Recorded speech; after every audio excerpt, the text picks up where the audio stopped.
وإن خفتم ألا تقسطوا في اليتامى فانكحوا ما طاب لكم من النساء مثنى وثلاث ورباع، فإن خفتم ألا تعدلوا فواحدة أو ما ملكت أيمانكم ذلك أدنى ألا تعولوا. هنا شيء يتلقفه المستشرقون ليدخلوا به على جنس من أجناس الإسلام هو المرأة، فيقول إن الله في الجنة ظلمكن أيتها النساء، لأن الله جعل للرجال زوجات مطهرات وجعل للرجال حورا حينا، وأنتم ما حظكم؟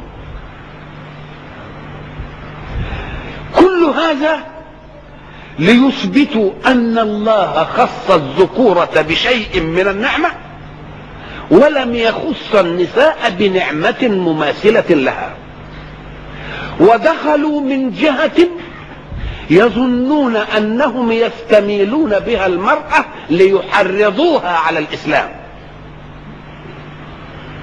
ونسوا أن الله سبحانه وتعالى في ذلك يكرم المرأة، لأن المرأة الكريمة على نفسها لا تقبل ولا تحب أن يتعدد عليها الرجال. إذن فالحق سبحانه وتعالى حين لم يعطها تعددا في الصنف المقابل لها إنما كرمها وأعزها ولم يجعلها نهبا لكل فحل يريد أن يطأها.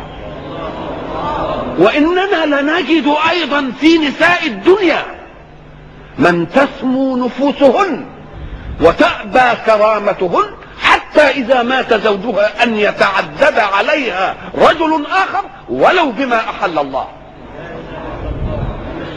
إذن فذلك من كرامة المرأة، وهم يريدون المرأة هلوكا على لون من الشهوة، فهم يريدون أن يدخلوا في روعها أن الله حرمها ذلك، ونسوا أن الحق سبحانه وتعالى كرمها بهذا تكريمة تشهد لها بأنها عفيفة وبأنها عزيزة لا تحب أن يتعدد عليها الرجال.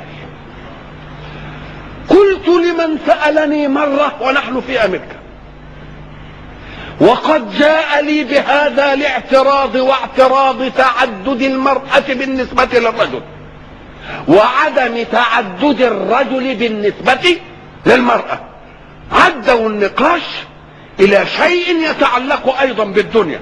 قالوا لماذا تتعدد المرأة في الزواج من رجل واحد ولا يتعدد الرجال على المرأة الواحدة مقابلة؟ قلت لهم سألتكم بالله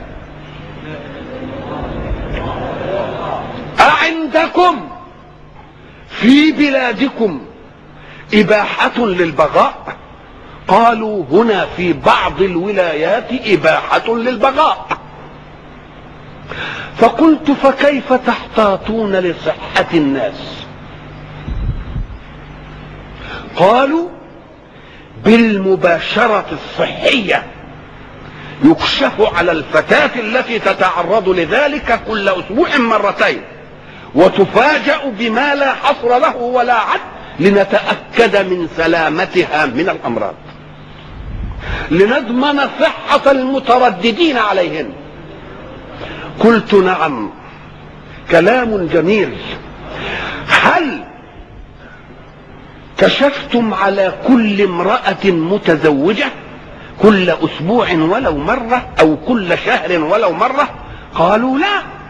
ولماذا لا تكشفون على المرأة المتزوجة ولو كل شهر مرة؟ قالوا لأنها لا تتعرض لميكروب خبيث أبدا. قلت ولم ذلك؟ قال لأن الماء ماء واحد وهو ماء الزوج، إذا فالخبث في الأمراض لا يتعدد إلا من تعدد ماء الرجال في المكان الواحد.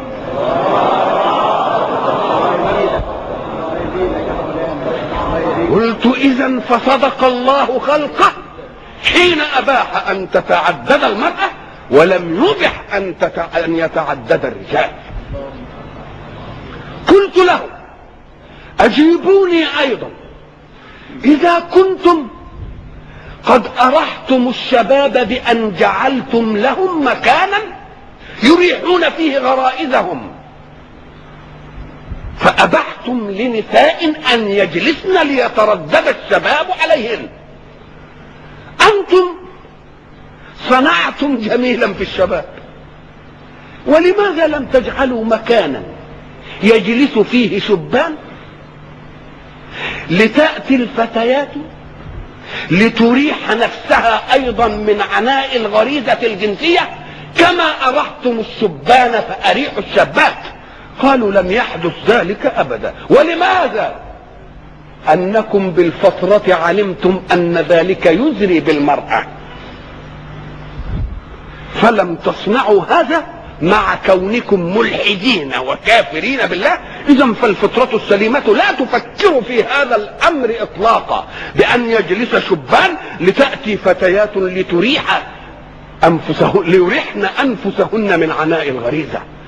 إذا فحين يأتي الحق ليعطي الأزواج زوجات مطهرة ولا يأتي بذلك المرأة، فذلك معناه امتداد لصيانة كرامة المرأة وعزة المرأة، وحينئذ نحسن الظن بكل ما شرع الله لنا في الدنيا ونحسن الظن بكل ما استخدمها الناس في القديم كما نظمها الإسلام العظيم. كما تفضلتم لم يبدأ الإسلام بالتعدد، جاء الإسلام والتعدد ظاهرة شائعة في المجتمعات الإنسانية. سببها الرئيسي أن الإنسان يميل إلى التعدد بالفطرة، بينما المرأة، الرجل يعني يميل إلى التعدد بالفطرة، بينما المرأة لا تميل إلى التعدد يعني بفطرتها، لأنها هي وعاء الخلق. فالتعدد بالنسبة لها يعني يؤدي إلى اختلاط الأنساب ويؤدي إلى شيء من إهدار الكرامة. أما بالنسبة للرجل التعدد يعني لا يمسه في شيء، لا يصيب المجتمع بأذى، فهذا هو السبب. لكن الأصل في اعتقادي، وأنا أخالف في ذلك كثير من الإخوة المعاصرين، الأصل هو الإفراد، بدليل أن الله تعالى خلق لآدم عليه السلام زوجة واحدة، ويبقى التعدد رخصة تستخدم بضروراتها، وهذه الضرورات قد تكون شخصية أو قد تكون عامة.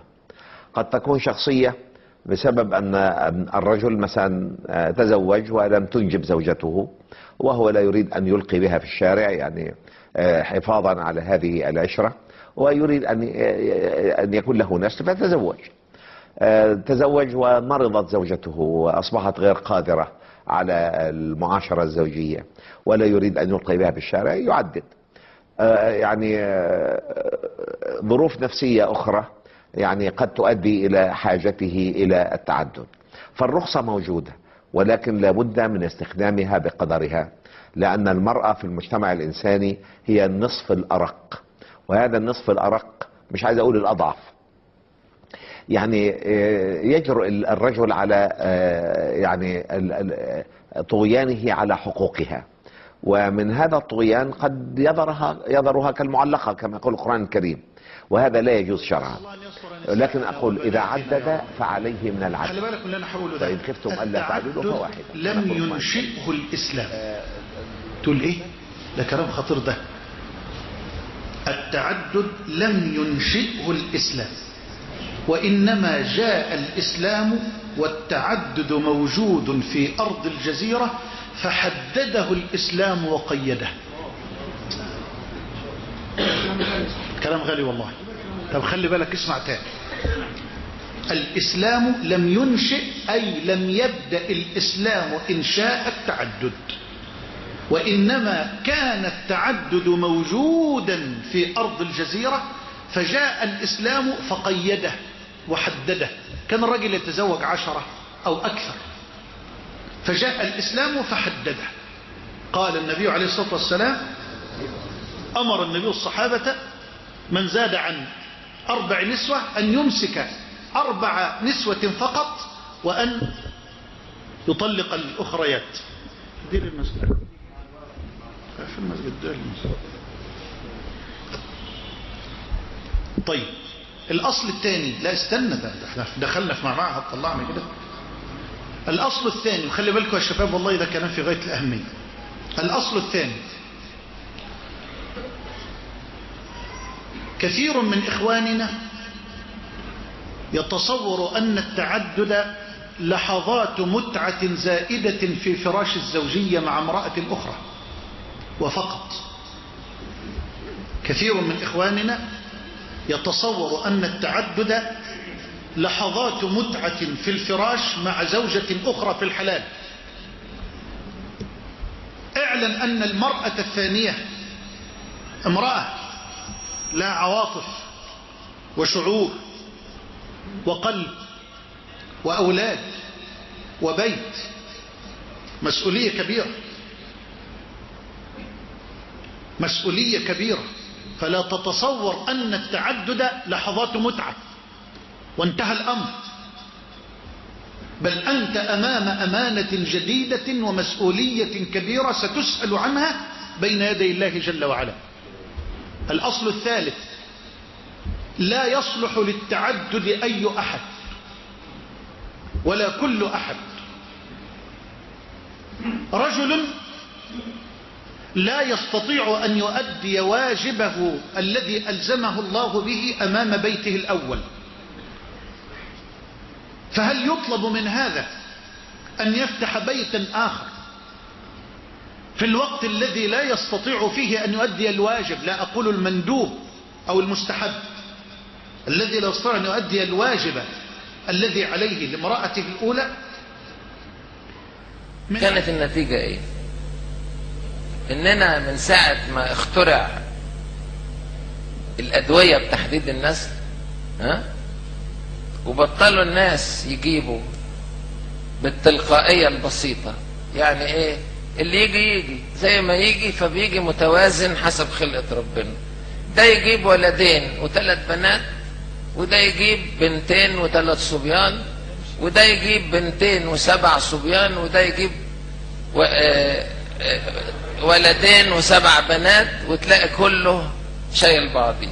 دلوقتي احنا في كارثة كبرى.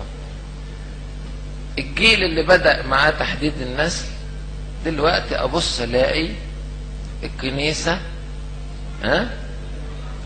مليانة شابات وستات، وناحية الشباب تلت، يعني دول تلت ودول تلتين.